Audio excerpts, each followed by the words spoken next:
Yeah. So, but you have to move on, and also on the Ruff Tracks LP, we have some nice demo tracks from '87 with the then new singer Rich Wild, which is a different singer than Carl, of course, but he also has an amazing voice. So you guys were has some new plans actually after that.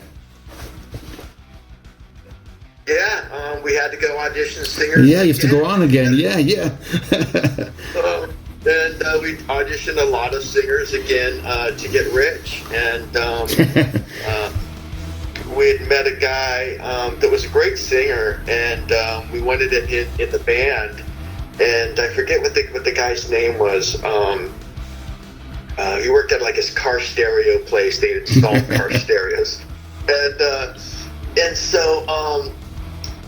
Great guy, and he goes, man, he goes, I really like the band. He goes, I would like to do this, but I'm just busy with so many other things, and I know I wouldn't be able to give you the attention that the band needs. He goes, but I got a guy that I work with, and I played him your album, and he's a good singer. I think he'd be perfect for your band. And we're thinking like, oh yeah, the guy's co-worker is going to be a good singer. And so that was Rich, and we talked on the phone. I got a good vibe from him, and he came up on audition, and he sounded great. A little different voice than Carl. Rich is definitely a tenor. He has a lot of timbre, a lot of strength in his voice as well. And man, it all worked out, and he's been in the band for everything that we've done since then. Ever since, yeah, because you guys,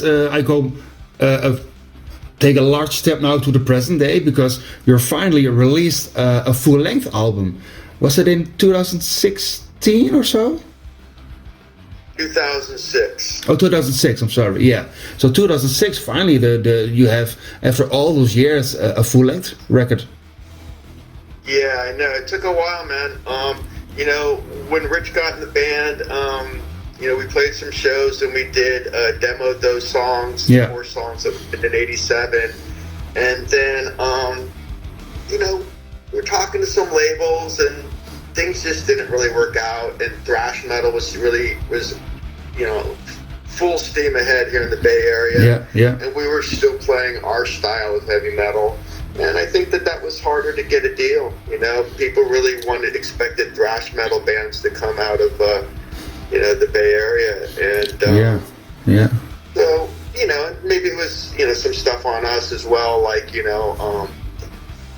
not writing as many songs as we could have, but we went on to play shows, and then the band we broke up we did our last show, I think it was January 1989, or I can't remember. No. I think, and then everybody just sort of got wanted to do different things. Go into different musical directions. And experiment with different styles of music. All kind of stuff. Yeah.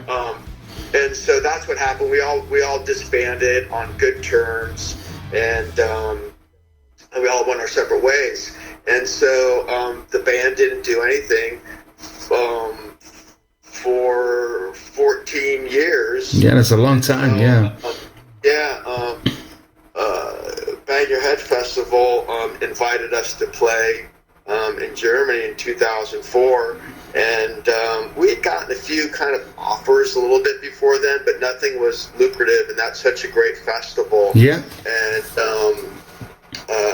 Horst is a great guy, and he flew us all over there to play the warm-up show and play the festival. And we played the warm-up show the night before the festival with Death Angel, who are, friends of ours in the Bay Area here. And we played the show. It was just packed. It was sold out. And we met all these cool people, and they were coming up to us. A lot of these people had the Ruffians EP. Yeah. And it was all signed only on the back by Carl. Oh yeah. And so they were like, "Hey man, we've been waiting so long for you guys to play in Europe. Yeah. And Ray, can you sign our album?" Then we're looking at all these albums with Carl's signature only because he had been over there so many times before with Vicious Rumors. Yeah. And so it was, but he passed away at that time. So it was kind of it was very cool to see the signature and see his face, and it was kind of heartbreaking, Yeah, I can imagine. Yeah. Yeah, but it was really cool, man. We played and met a lot of neat people, and we opened up with "Fight for Your Life," and everybody was singing all the lyrics to all the songs on the EP. And I was looking over at Chris, the other guitar player. I'm like going, "Wow, man, they know all the lyrics." Goosebumps all over. I guess it was a long time coming, man. It took us a long time to get to Europe, but we finally did. And we played the warm-up show and played the festival, and it was really great. Yeah, and then you have the full length you've made back then. The album in 2006. Can you tell a little bit about that album that you've made? Yeah, well, what happened was just before that, we were coming over in 2004. We released some reissue stuff with Hellion Records. Yeah. And we did the 85 and Live CD, and then we did the vinyl release of the first re-release of the first LP and stuff like that. And then people were really interested in a new album, and I didn't envision us doing a new album. I thought we were just going to get back together and maybe do the festival, do a few shows. Yeah, and that's it. Yeah. So, but we went back there in 2005, and we did a tour of 5 countries, and people kept asking, we want a new Ruffians album, So we recorded one, and then we shopped it around to a few labels, and we ended up signing with Metal Heaven Records, and they released the album Desert of Tears in 2006. Yes. Oh, nice. Yeah. So there's definitely some people who want to hear Ruffians in Europe. But now, Craig, we're going to the present day. There's a fantastic release, Ruffians, Ruff Track Unearthed, released by No Dust Records, with demo tracks from 84 and 85. And I knew Hank from Delden from No Dust very well. He told me great stories. But I want to hear your opinion. How came it all together, this project, I would say? Well, we were scheduled to play Keep It True in about 2 weeks from now. They're going to have Keep It True the last weekend of April here. Yeah. So we were approached by No Dust Records. My friend Jürgen Chalmler is friends with Hank. Yeah.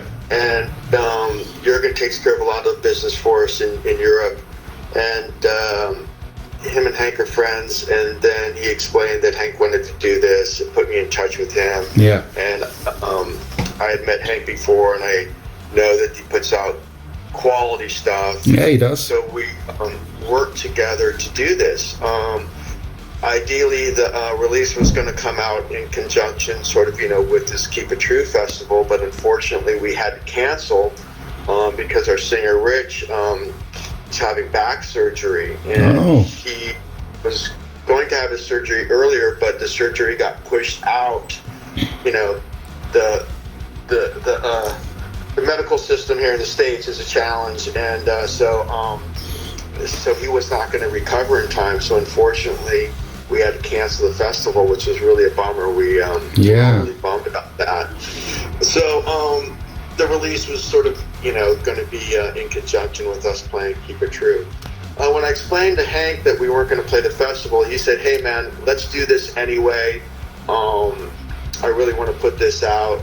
So we worked together, and he explained that he wanted to put the demo tracks out, put it out on vinyl, do 180 gram vinyl, and he wanted to make the packaging as stellar as possible. So I have the original tapes, and that's kind of another cool thing about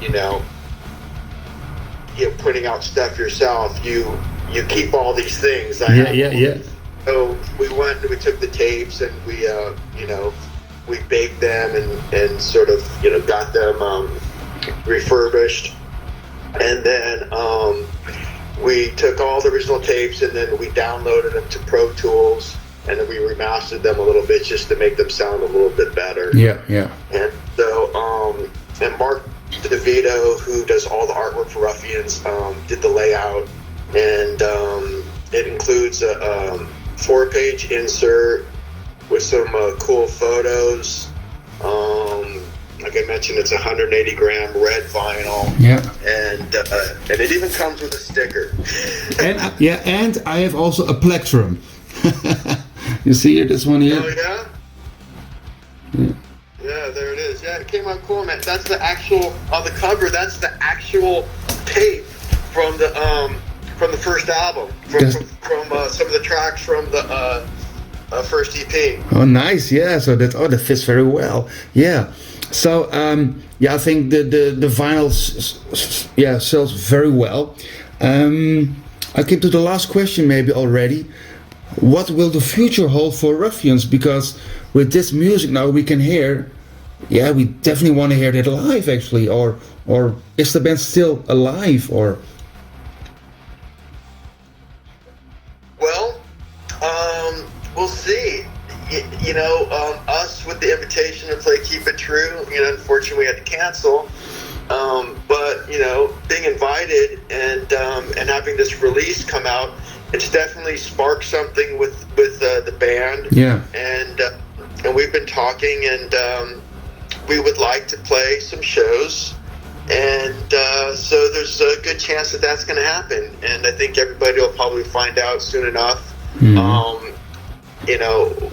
What's going to happen with the band, and we're talking about maybe putting out a couple tracks, maybe put singles out, and some new stuff. But we don't want to put a lot of pressure on ourselves. No. Everybody lives in different parts of the country. Mm-hmm. Everybody's very busy with their own projects, their own businesses, their own families, their own lives. So it's a challenge. It's a challenge to get together to collaborate, but we would like to. And with technology, it's a little bit easier. Yeah. So we'll see what happens, man. Yeah, hopefully. I think also here in the Netherlands, and so when you came here in the Netherlands, I think you make a lot of people happy. Yeah, it was great, man. We really loved playing the Netherlands. We played in Tilburg. We played in Leeuwarden. Oh yeah. Gosh, I can't remember. Maybe another town, but it's been great, man. And we got nothing but love for everybody in the Netherlands, and good friends. Have we met before, Kevin, at one of the shows? I think not. No, I think not. No. Well, I'm from 1983. That was my year of birth, so I'm a little younger maybe, but but I have an old soul. I wish we have. Really. Yeah, you were born too late. I'm born too late. 10 years too late, at least. Yeah. All right, Craig. Thank you very much. Thank you, Kevin. It's a pleasure to meet you, man, and hopefully we'll see you soon.